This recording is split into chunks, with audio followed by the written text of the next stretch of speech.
Ida Chapter 4. On nights when he was done with the day's work and we were full up from dinner, and Rufus was moping about hoping for some company and travel, and the stars were all out shining and looking like they were so close you could pick them, Daddy might say, Ida let's take Rufus and go look at the world while it's sleeping. All right, Daddy, I'd say back, and we'd head out through the fields and orchard and around the base of the mountain, Rufus running ahead and seeing how many things he could stick his nose into in one night without getting stuck back or stung or sprayed.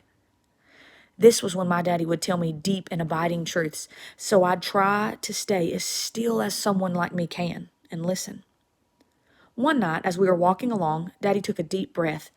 The kind that sounds like you're smelling something when the air's going in and you're sighing when the air's coming out, and it means something important's about to be spoken. Ida he said, and to make sure I was paying attention, yes, Daddy. I let him know that I was. I want you to think about something. All right. Daddy stopped walking, and then I stopped walking, because sometimes if you're saying something deep and abiding, you want saying it to be the only thing you're doing, and listening to it to be the only thing the other person's doing. We both looked straight ahead at the fields and the mountain and the sky, and then he began. Ida someday this land is going to be yours. Yes, Daddy. And the law is going to say that you own this land, and you can do pretty much what you want with it. Yes, Daddy, I said again, because I knew he wasn't going to go on until I talked too. Like in church when the minister waits for you to say amen before he gets on with his preaching. But I want you to remember this. We don't own the earth. We are the earth's caretakers, Ida Here, he took another one of those deep breaths.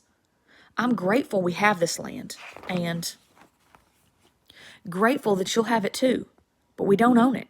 We take care of it and all of the things on it, and then when we're done with it, it should be left better than we found it. Now you should know that my daddy is a very intelligent man. Most of the time, we don't disagree about much, except things like bedtime and whether children should be forced to eat certain foods. So while I agreed with most of what he said, I was thinking he might want to reconsider one of his ideas, and I was just the person to help him do that. When Daddy talks like that, though, I don't say anything right away. He looked so serious when he said it. We are the earth's caretakers, Ida staring off into the sky, wiping his brow and nodding. I knew I needed to wait a bit before I shared Ida golden and supremely important nugget of wisdom. So we walked for a while. But when we were headed back toward home and we got to the orchard, I said, Daddy? Yes, Ida I do believe there are enough apples growing in that orchard that we could have pie every day of the week, and send a few to the Queen of England as well. Daddy said. I gave him a few minutes to ponder that thought. When we were passing by the brook, I said, Daddy? Yes, Ida Sometimes in the summer, I'll go to sweating and stinking so bad that Lulu will hiss at me when I get near her, and even Rufus will run away.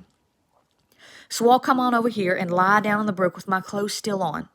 I'll let its coolness roll over me, and I'll feel the stink rolling away too. And, Daddy, it is delicious. Daddy just smiled. I gave him some moments to let that idea sink in. By the time we got to the edge of the fields, the moon was shining so bright the path looked like it was glowing, like the moon was showing us the way home. So I just pointed, and Daddy nodded his head like he knew what I was meaning.